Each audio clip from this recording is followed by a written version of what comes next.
America, Illinois, Chicago. May 25th, 1979, 12 noon. America's third biggest city, with the busiest airport in the world. Every minute, a plane lands or takes off from O'Hare International Airport. More than 2,000 flights a day. This is one of the most crowded airspaces in the world. On its final approach to O'Hare is an American Airlines DC-10, flying in from Phoenix, Arizona. At the controls is 53-year-old Captain Walter Lux. Walter has worked for American Airlines for 29 years and completed over 22,000 flying hours. Welcome to Chicago, ladies and gentlemen. Thank you for flying American Airlines.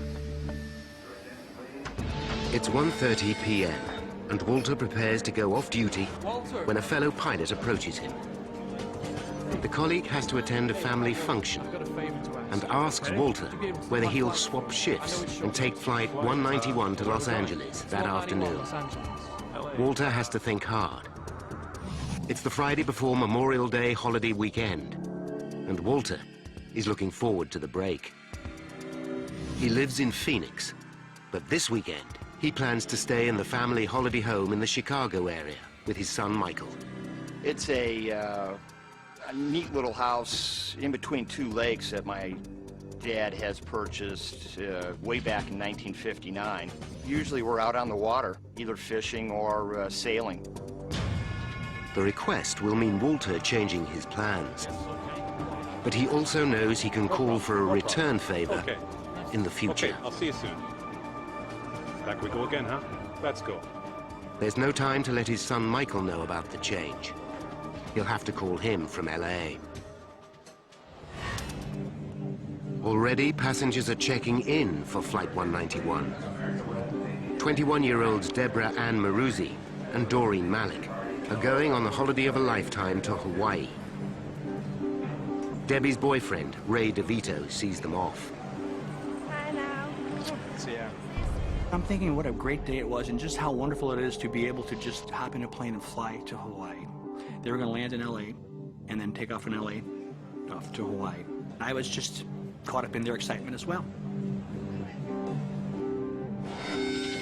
At 2 p.m., Captain Walter Lux hooks up with his co-pilot, Captain James Dillard, another experienced pilot. They'll be flying a DC-10 to Los Angeles. McDonnell Douglas launched the DC-10 in the early 1970s as its own long-haul wide-body jet to rival Boeing's 747. Both McDonnell Douglas and American Airlines rely on the DC-10 to assure their future at a time of turbulence in U.S. aviation. The previous year, in 1978, the industry was deregulated, and established carriers like American Airlines expect to face cutthroat competition for passengers. But the DC-10 is a plane with a troubled history. Since 1971, there have been 3 fatal accidents in which 349 people have died. The worst was in 1974 in Paris, when a Turkish Airlines DC-10 crashed just after takeoff.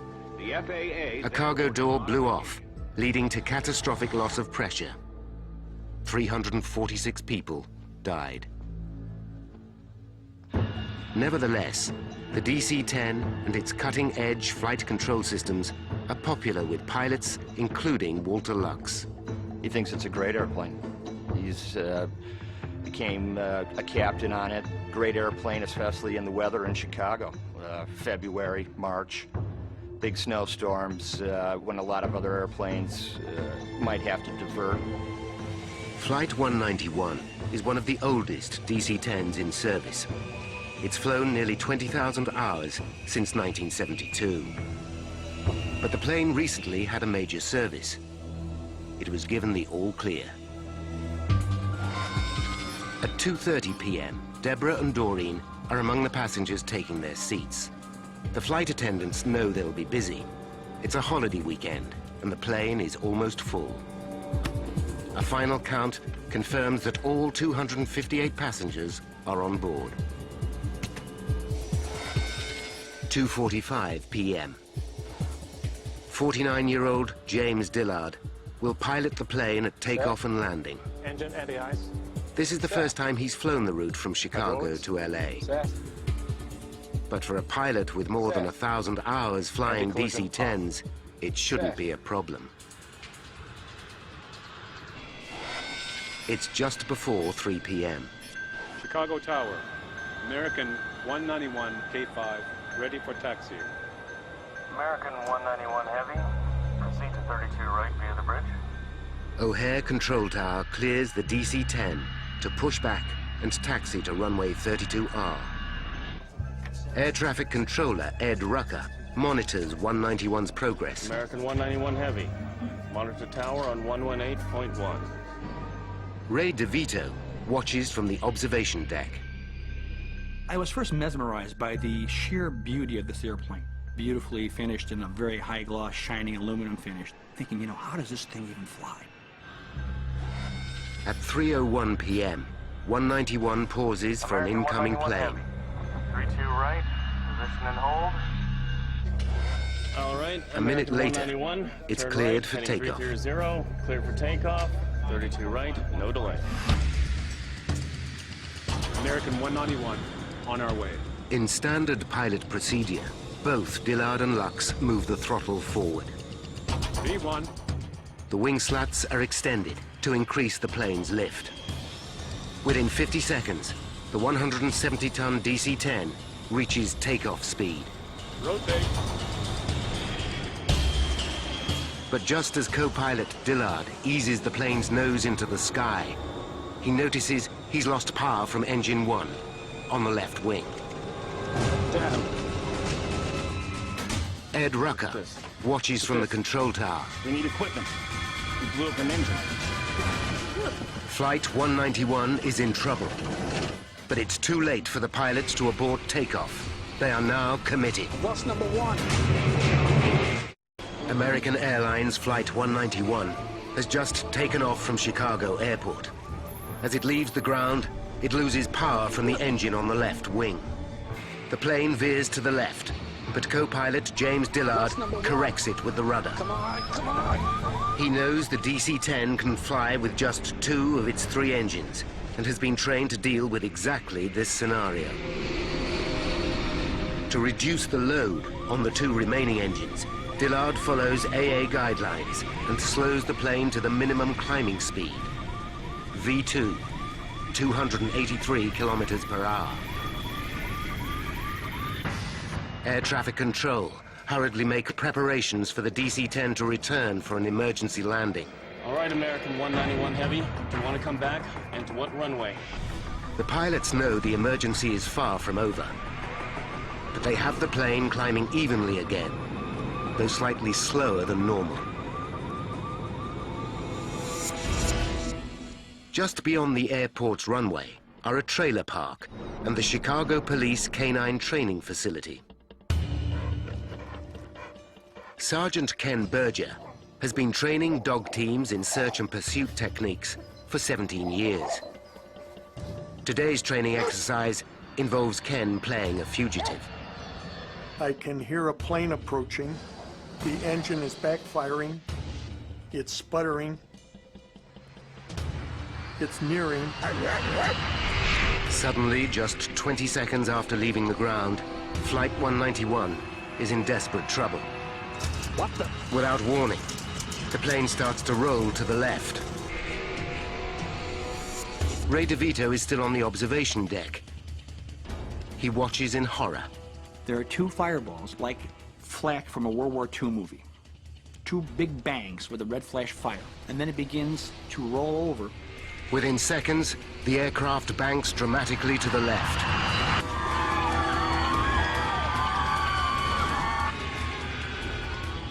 Ken Berger and his colleagues see the plane in trouble. As I break through the trees, the other officers in the training group are running. The DC-10 heads directly for the trailer park, home to hundreds of people. Ray DeVito runs in panic through the airport. Pilots Lux and Dillard fight to level the aircraft. But the plane does not respond. The nose drops below the horizon. He's not talking to me. In air traffic control, Ed Rucker can do nothing but watch as the nightmare unfolds before him.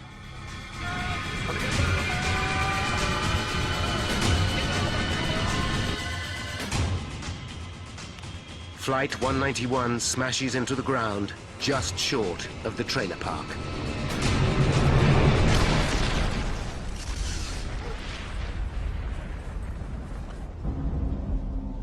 It sends a fireball 100 feet in the air, thick black smoke, and I can feel the heat. 5 kilometers away in the airport terminal, Ray DeVito is aware of the crash. I streak down the stairs, and as I'm doing so, I can hear the explosion, the faint rumble on the ground as the plane exploded. In the impact, debris smashes into mobile homes. As he emerges from the terminal, Ray DeVito senses the seriousness of the crash. I run out of the terminal, into the street, and now I see the huge smoke cloud. Berger and his fellow officers are enveloped in thick black smoke. There's fire, ground fire, a very acrid smell in the air of burning fuel, of burning flesh. Ray DeVito finds his way onto the airport tarmac and sprints towards the crash site along an active runway. I'm thinking as I'm running, dear God, let her be safe, let the aircraft be safe, let this not be as bad as it looks. Could Deborah or anyone on board Flight 191 survive such an horrific crash? American Airlines Flight 191 crashes. Just 31 seconds after taking off from Chicago's International Airport. 271 people are on board. Ray DeVito races to the scene to find out if his loved one is among the survivors. 3:15 p.m. Just 11 minutes after the crash, the first firefighters arrive. Among them is paramedic John Heavey. There was a haze in the air, and the one thing I distinctly remember was the absolute, utter silence. No sounds, nothing whatsoever.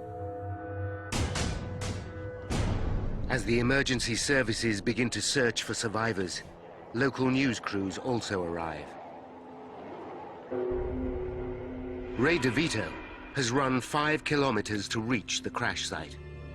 When I arrive at the crash site, I see pieces of airplane strewn about. I assumed I'm not at the proper site because there's not enough pieces of plane or things here for me to recognize.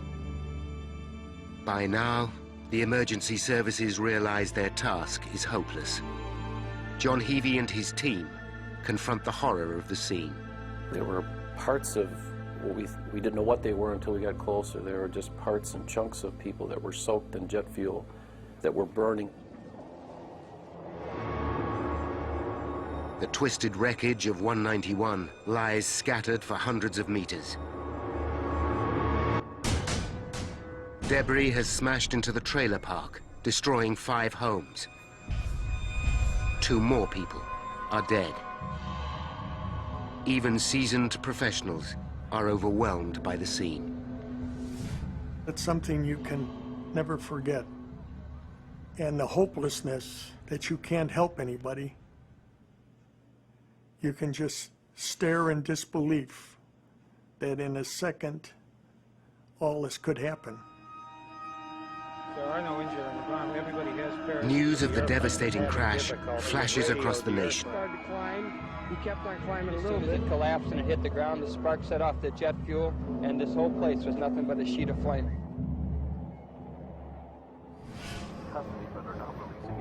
In Phoenix, Arizona, the news alerts Michael Lux, son of pilot Walter Lux. When he hears the flight was out of Chicago, he's relieved. He knows it cannot be his father. I knew my father had flown the trip from Phoenix to Chicago, so I thought, oh, thank God he flew that trip home, so it's not him. At the crash site, Ray DeVito finally accepts the inevitable. His girlfriend, Deborah, is dead. I feel complete hopelessness. I can't help anybody. I'm here. I'm right where everybody was, and there's nobody here. And then I slowly allowed myself to accept the fact that nobody survived this accident. As soon as Michael Lux arrives at his home in Phoenix, his world falls to pieces. I walk in and see one of my best friends. He just has this look that I've never seen, and I was startled, and then I realized our house is full of people, and, you know, where's my mom? What's going on? And then it was on the television in the other room that my dad was the captain. Lord Jesus Christ, Savior of the world, we recommend to your servants whom we find here in this distressful incident. American Airlines Flight 191 ranks as the worst single-plane accident in U.S. history. In total, 273 people died. But what caused the pilots of the DC-10 to lose control of their plane so quickly? Now, by going deep into the official investigation, we can reveal the calamitous chain of events that led to the crash of 191. 11 minutes after the disaster, the National Transportation Safety Board, or NTSB, receives a call. Within the hour, a GO team of 15 expert investigators is on its way to Chicago. Pivotal to the investigation will be the expertise of this man, Michael Marks. In 1979, Marks is senior metallurgist at the NTSB. He will unlock the mystery of why 191 fell out of the sky just 30 seconds after takeoff. You wouldn't have thought that that could ever happen on an airplane. So it is a shock. It's a shock to you and I and everybody in the world that this type of thing happened. Marks knows that the GO team must come up with results fast. But the task is epic. Evidence is scattered over a square kilometer, and the horrific crash brings intense scrutiny from the world's media. The investigators know this is the fourth fatal accident involving a DC-10 since its introduction in 1971. Including Flight 191, 622 people have died in DC-10 accidents. But there are many potential causes for an air disaster. An electrical fault, a design failure, an explosion, pilot error. The team's priority is to find the black boxes, the flight data recorders. The information they hold is so vital, they are enclosed in armored casing. So-called black box, it can take a tremendous amount of impact force as well as fire damage before it becomes useless. But could they have survived an impact of this magnitude? Until they find the black boxes, the NTSB experts must start at the very beginning. Weather conditions were perfect for flying, and air traffic control report no obvious outside interference, such as another plane or a collision with a flock of birds. But one thing is immediately clear. Halfway down the runway, they find the remains of Engine 1. It must have detached from the wing during takeoff. The question is, why? The investigators hope to find the answer among the debris, scattered over hundreds of meters. There may be some very small or individual components that would give you the actual cause of what happened.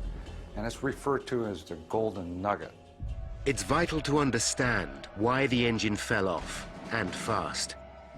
If the DC-10 has a design fault, the consequences for aviation will be huge. Nearly 300 DC-10s carry almost 150,000 passengers worldwide every day. Are they all at risk? The pressing question is, did the loss of the engine alone cause the crash? Or was it part of a catastrophic sequence of events? They hope that the answers will be stored in the black boxes, but to their frustration, they still have not been found. And the team struggles to identify anything meaningful amongst the wreckage. While the search continues, the team turns to eyewitnesses, and their luck changes. They uncover an extraordinary piece of evidence.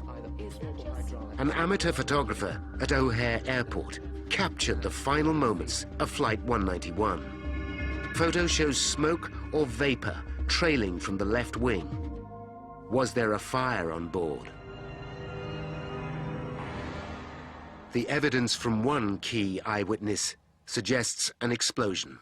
My name is Edward Rucker. Air traffic controller Ed Rucker is one of the first to be Federal interviewed. Aviation Administration. I saw a flash from the left wing. I told my supervisor there was an explosion. Could the downing of Flight 191 be the result of sabotage or a terrorist attack? The plane completed its takeoff and then began As the taking investigators altitude. gather At more this point, eyewitness accounts, the plane it did not becomes make it. clear that a bomb is not responsible. The testimonies of 60 people point to one stunning moment.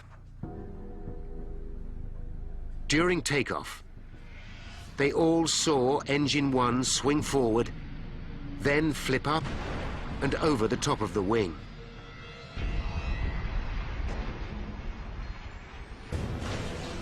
It's a shocking revelation that points towards structural failure. If true, it could potentially affect every DC-10 in the air. This would be the airline industry's worst nightmare.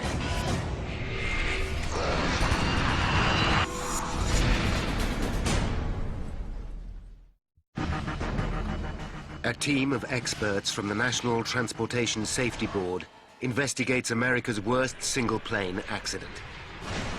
They know that Flight 191 lost an engine at takeoff.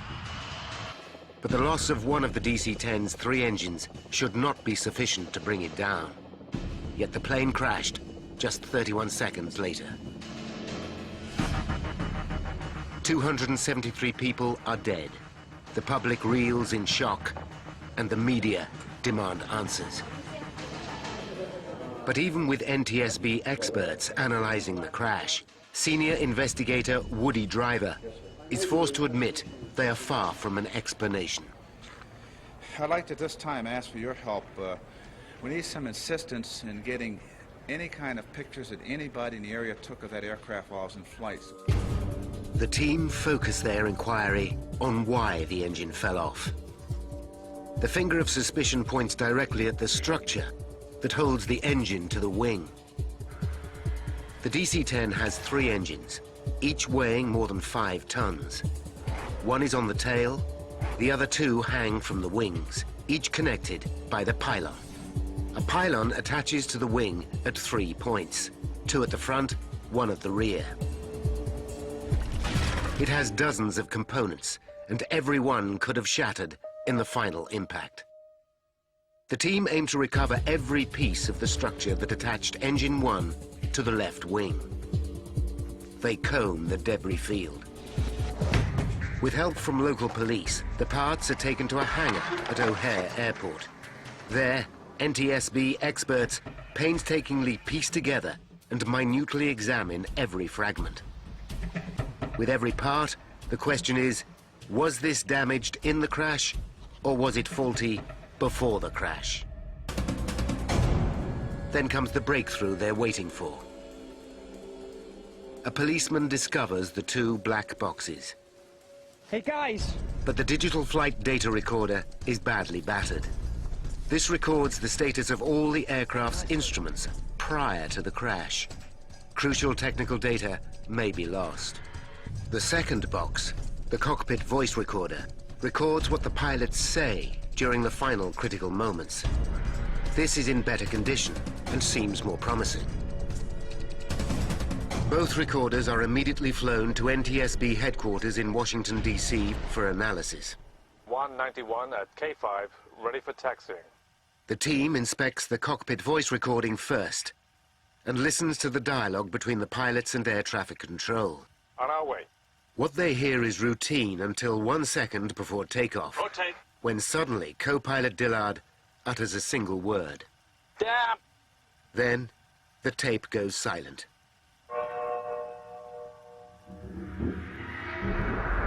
Rotate. The voice recorder stops at takeoff. It will reveal nothing more. Damn!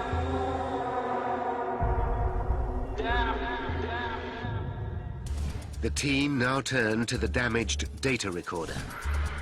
The armored casing survived the crash, but the digital tape inside is torn.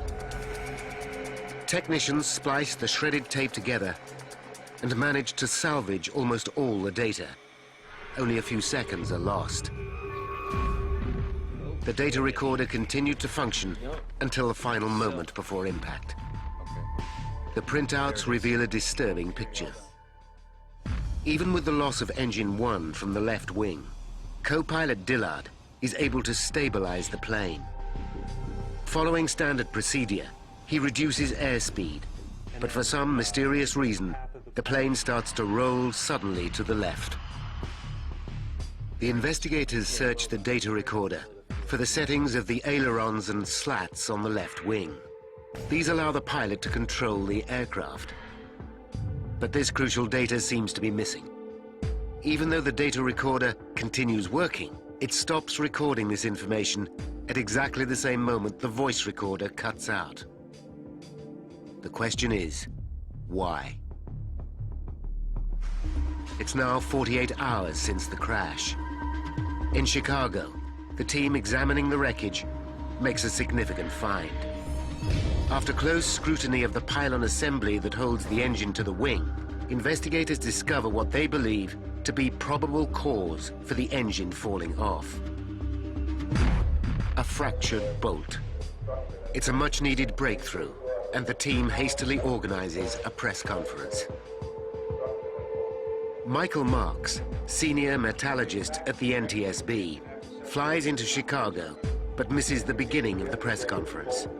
He arrives just as his boss, Deputy Chairman Woody Driver, makes a statement. The investigation revealed the presence of a fatigue fracture. While Driver speaks to the press, a colleague hands Marks the fractured bolt. I said something like, what's so important about this bolt? Because I didn't see anything that would show that there was cracking involved. Driver announces to the world that this simple 3-inch bolt appears to be responsible for the loss of 191's engine. The bolt that I have in my hand is the bolt that came off the aircraft. It reflects a fatigue crack, and then subsequent to that... Marks listens with mounting anxiety. His experience tells him that the bolt was damaged during the crash, not before it. The fracture shows none of the characteristics of fatigue. It has sheared suddenly and cleanly. Years of analyzing metal failure tell him the NTSB is making a terrible mistake in front of the world's press. I felt it was unfortunate that somebody would make a statement at that particular time, so early in the investigation. We have found the bolt that holds the engine. As a result of this fracture, the evidence so far indicates that that was the reason the engine came off. Marks knows that the bolt is not the smoking gun and cannot be responsible for the loss of 191's engine. It was more like, to me, that it was the result of the accident than it was the cause of the accident. But Marks's opinion is not shared by all his colleagues. Some still believe that the bolt is the cause. Marks follows his hunch and begins to sift 191's wreckage for himself. He soon discovers another key piece of the pylon assembly, the flange. Close inspection reveals it's damaged. Damage that looks as if it was caused before the crash. There was something that was mysterious about it. I did not understand it. But I knew that there was something that was wrong and needed to be investigated more in depth. Could the damaged flange explain why the engine fell off? Marks and the team decide to check 191's service history. They discover that American Airlines serviced the plane just 8 weeks before its fatal flight. Whenever you have something happen to an airplane where there's been maintenance in the past, you start looking at what was accomplished during that maintenance operation. Bud Lehner, NTSB head of engineering, visits American Airlines maintenance facility in Tulsa, Oklahoma. He discovers serious irregularities with the way AA carries out the work. In addition to the routine service, American Airlines replaces the bearings that attach the pylons to the wing. To complete the modification, the engine and pylon must be removed from the wing. The plane's manufacturer, McDonnell Douglas, advised the engine to be detached before the pylon is taken off. But American airline engineers have developed a shortcut of removing the engine and pylon as one whole unit, using nothing more sophisticated than a forklift truck. This procedure saves 200 man-hours and thousands of dollars for each of American Airlines' 40 DC-10s. The airlines, of course, are interested in doing it the quickest and cheapest way possible. Lowering 6 tons of metal is a delicate procedure. If the forklift truck is in the wrong position, the engine will rock like a seesaw and jam against the pylon attachment points. The forklift operator is guided by hand and voice signals. The position must be perfect, or the operation has the potential to cause damage. Bud Lehner discovers that senior management at Tulsa is not aware of this potential pitfall. We were a little bit surprised that somebody hadn't observed this operation and thought beforehand that there's a possibility that this is going to cause some damage that could be catastrophic. The team also discover that the modification to 191 did not run smoothly. Engineers started to disconnect the engine and pylon from 191's wing, but changed shift at a crucial moment in the procedure. During the handover, the engine and pylon were left supported by the forklift truck. When work resumed, the pylon was jammed against the wing mounts. The forklift was not carrying the load evenly and had to be repositioned before the pylon could be released. Bud Lehner calls Michael Marks at the NTSB labs with the news. It just like a light bulb went off, and it just all came to me. And so I said to Bud, not only do I think it could have been caused by something striking it, I can prove it. The flange is on a bulkhead, bolted to a clevis. When the bolt is removed to detach the pylon, the flange can move up against the clevis. Marks looks at the flange again. It's not just cracked, it's also bent, exactly matching the curve of the clevis. Since the flange can only come into contact with the clevis when the bolt is removed, the crack must have been caused during the removal of the engine and pylon for maintenance. Finally, Marks knows why the engine broke away from the wing. He's also uncovered shortcomings in the way the DC-10 is serviced by American Airlines. But Marks is aware that DC-10s are able to fly with just 2 engines.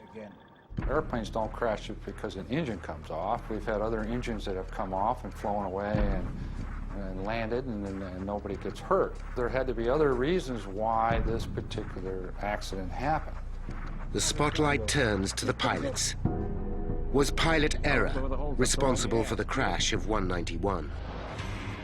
Back in Chicago, the NTSB team are making headway. They find a 1-meter piece of the left wing on the runway, where the engine fell off. The piece has been ripped away from the rest of the wing. It's a significant clue. This part of the wing carries the hydraulic controls for the slats, which are vital for takeoff. The investigators begin to understand what happened. The engine pylon broke away at the weakened flange. The engine swung round the front mount, up and over the wing, ripping out 1 meter of the leading edge, including the hydraulic control. This is crucial information. At takeoff, the slats on the leading edge extend to increase lift. Without the hydraulic system to hold them in place, wind pressure causes the outboard slats to retract. This reduces lift on the left wing, and the plane rolls to the left. The team has made a major breakthrough. But the DC-10 design includes a backup hydraulic system. Although this was also damaged, there was still enough fluid to re-extend the slats. What's more, instruments in the cockpit would warn the pilots that the slats had retracted. So why didn't Dillard re-extend them? The team realized the answer lies in the abrupt ending of the cockpit voice recording. The takeoff was regular. The electrical circuit that operates both the voice recorder and the slat warning system was powered by the engine on the left wing. You've got pitch, speed, altitude, everything seems normal going down to right about there. When the engine tears away from the plane, both lose power, leaving Dillard with no idea that the slats are incorrectly positioned. But Dillard should still have been able to fly the plane. He was flying the airplane. He was literally flying it out after the engine came off, after the slats came back. So did Dillard deviate from the emergency procedure? The flight data recorder shows that when he lost engine 1, Dillard reduces speed to V2, exactly as trained. V2, 283 kilometers per hour, is the aircraft's minimum climbing speed. Dillard was doing everything by the book, yet still, the plane crashed. Marks and the investigation team start to question whether the emergency procedures are at fault. As part of any plane development, pilots rigorously test its handling in a variety of situations. But the investigators discover that DC-10 tests never covered a situation where the engine and pylon fall off and the slats retract. Calculating the exact effect on the aerodynamics, the team recreate 191's flight in a simulator.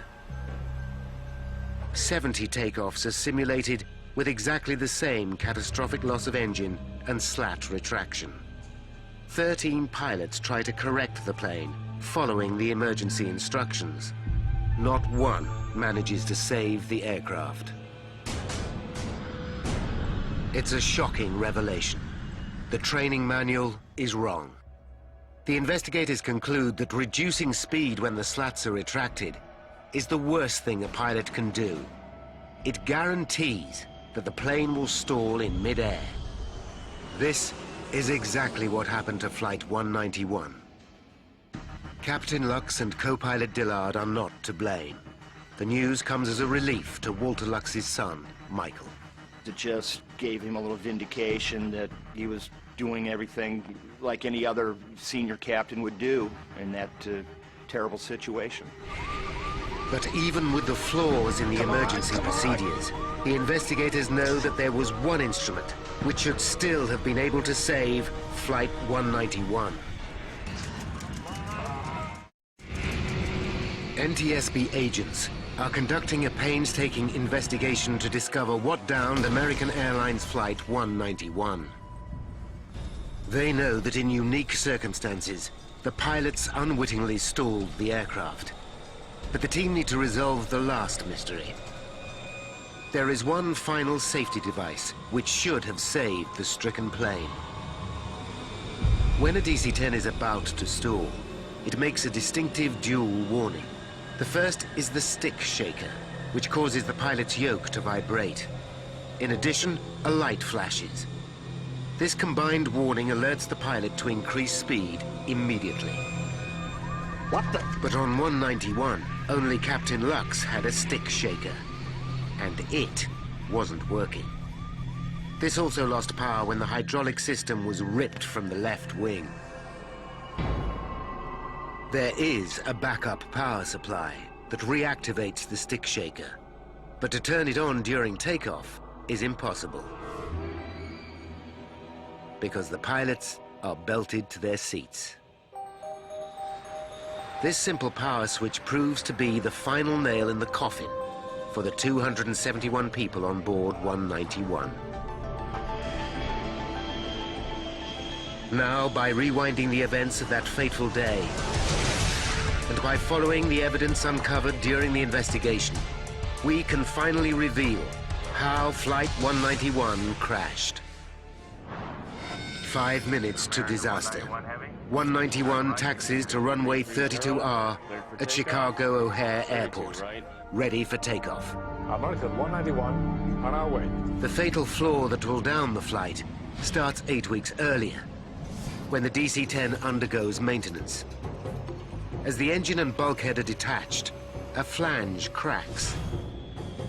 Every time the DC-10 takes off and lands over the next 8 weeks, the crack gets worse. 1 minute and 19 seconds to disaster. 191 starts its takeoff roll. During the roll, the cracked flange on the pylon fails. The pylon is now only supported by the front bolts. As the nose lifts for takeoff, the pylon rips away from the forward mount, up and over the left wing, taking 1 meter of the leading edge with it.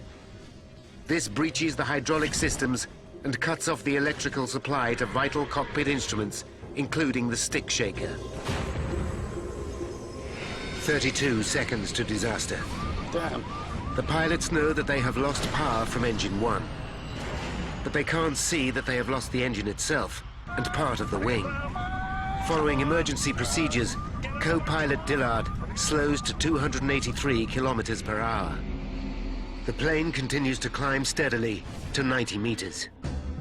Then, as the last of the hydraulic fluid drains away, the outboard slats are forced to retract, causing the plane to lose lift. The loss of electrical power means crucial warning signals fail to alert the pilots to the danger. 10 seconds to disaster. The plane rolls dramatically to the left. The pilots fight to correct this, but the aircraft continues to roll until its wings are past the vertical and the nose pitches below the horizon.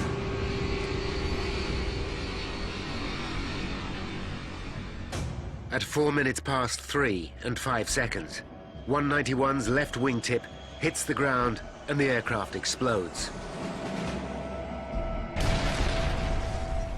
Nobody on the plane survives. 273 people are dead. The catastrophe is still America's worst single-plane accident. Trying to speed the maintenance process up and save a couple dollars has cost these people, my dad and 272 other people, their lives in a horrific airplane disaster. After the investigation, the NTSB recommends fundamental improvements in the aviation industry. The US government orders a change in maintenance procedures. McDonnell Douglas redesigned the DC-10. Airlines install stick shakers for both pilot and co-pilot. Pilots are no longer required to reduce speed to V2 after the loss of an engine.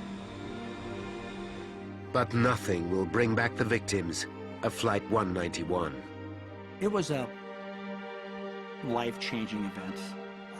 Debbie and I were dating for a year and a half, a little more. You never think that you're going to lose somebody through an air crash. The US government fines American Airlines just $500,000 for improper maintenance procedures. But the insurance settlement for the replacement value of 191 gives American Airlines $25 million more than they paid for it. McDonnell Douglas shares fall more than 20% after the crash of 191. Eventually, the company is taken over by its rival, Boeing.